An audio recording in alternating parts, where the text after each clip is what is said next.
Hello everybody, it's Maikito. I hope everybody's having a good day and has had a good day so far. We're back with another Leagues Cup game. Plenty of games to go through. As always, there's I believe 5-6 games every day. This is pretty much the second game for each of the teams, so we kind of have a bit of an understanding of how teams are playing and how teams will be performing and stuff like that. I did have a video yesterday. I just wanted to take that day to just kind of, I guess, regroup or whatever, because the last video was not great. I guess I can just go over the picks now. I had one push and the other ones went 0 for 3, so it's an 0-3 day. So I'm back. I want to bounce back. I like these plays, and as always, if I do have any added plays, they will be in the pinned comment in this video either later tonight, but more than likely tomorrow when more lines are out or lineups are confirmed. So if you do want more plays, keep an eye out for those. But other than that, I'll just get straight into the plays.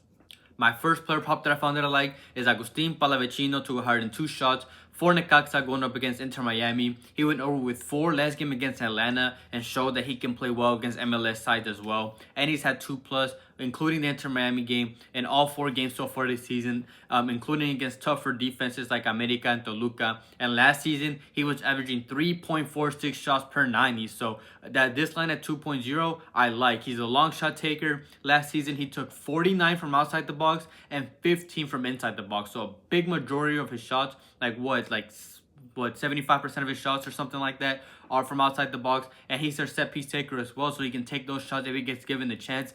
And I feel like this line at 2.0 is overestimating Miami's defense, but they're coming off that game in which they gave Atlas 15 shots. 8 of their shots were from outside the box, 7 from inside the box, and they did add DePaul to their team. But he isn't the best player defensively. He's a great playmaker and he's good on the offense.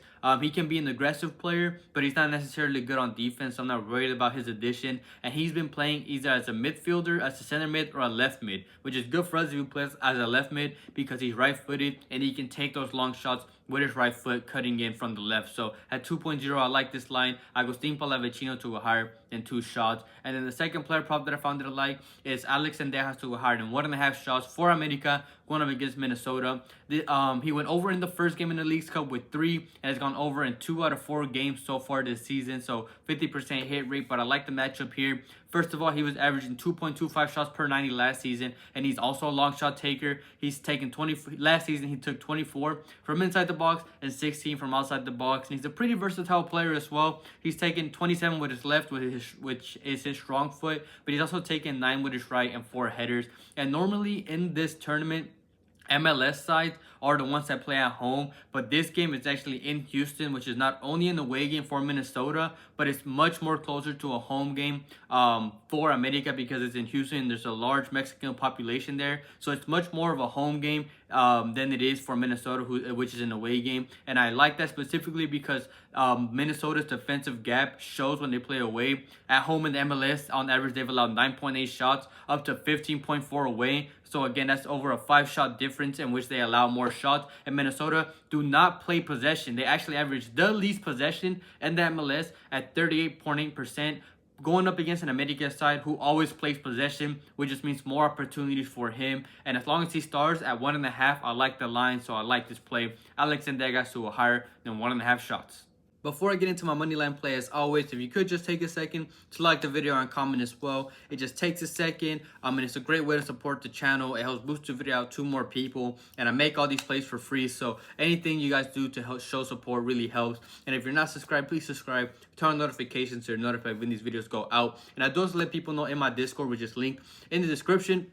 It is for those that not only want to get notified when the video goes out, but a lot of people post their own plays, not just about soccer, but WNBA, MLB, esports, literally everything you can think of. There's a lot of knowledgeable people. Link for that in the description as well. And on the days that I don't post, I do often sometimes post the plays that I would have posted if I made a video on there. So if I don't post a video, sometimes I post them there. So again, it's not a premium, completely free. Link for that in the description. And I mentioned that also the only form of premium that I have is my YouTube membership, which is linked in the description. It is for those that want to support the channel and get the plays out earlier. So if you're not a member, those that are already got the video and all these picks before everybody else. Again, if you want to support the channel just a little more, I really appreciate it. Link for that is in the description, and all my links for everything else is linked as well. So other than that, I'll just get straight into the plays. I'm bringing back the ladder challenge. I mean, I just do this for fun personally. You don't have to follow it. What I just try to do is start with 25 and just roll it over for 5 days. Find place anywhere between plus 100 to minus 150. And if we hit 5 days, we hit I think around $500 or so. If not, you can just take the play as it is, but this would be day one for minus 118 and a first place hard in 0.5 first half goals in the Portland Timbers and Querétaro game. We just need one goal to be scored. Doesn't matter who scores. Much more likely, in my opinion, that Portland scores, but we're taking a whole half just in case Querétaro somehow gets that goal. But Portland is playing a bad team who has played bad so far in Querétaro, who have played 4 games this season and have lost all 4. And in all 4 games, Querétaro has conceded by the first half. So this play has hit in all 4 of their games.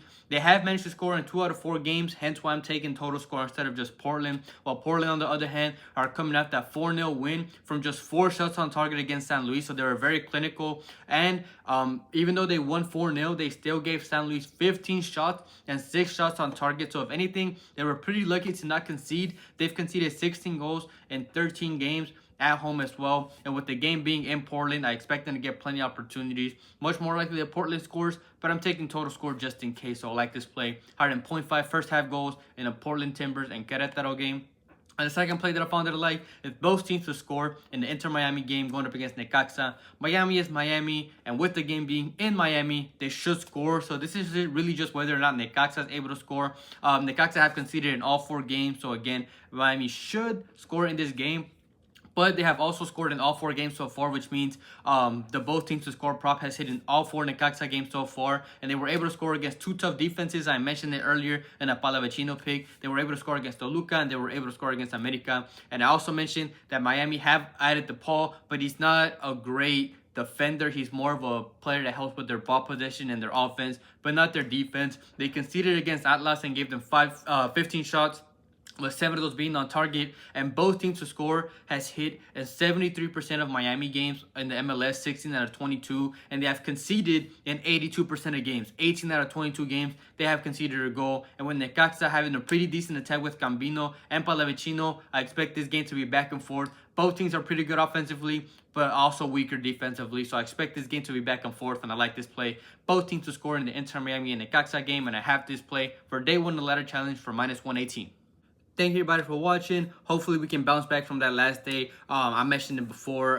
The plays didn't go so well. I believe it was like a 0-3 day. Pepio pushed, so without counting him, we had Alvarado, added play Zaha, and moneyline play which didn't hit. But hopefully we can bounce back. And if you have followed the channel and these videos for a while, usually when I have these bad days, I can usually bounce back pretty good in the next day. So fingers crossed, knock on wood, that I can bounce back. I like these plays.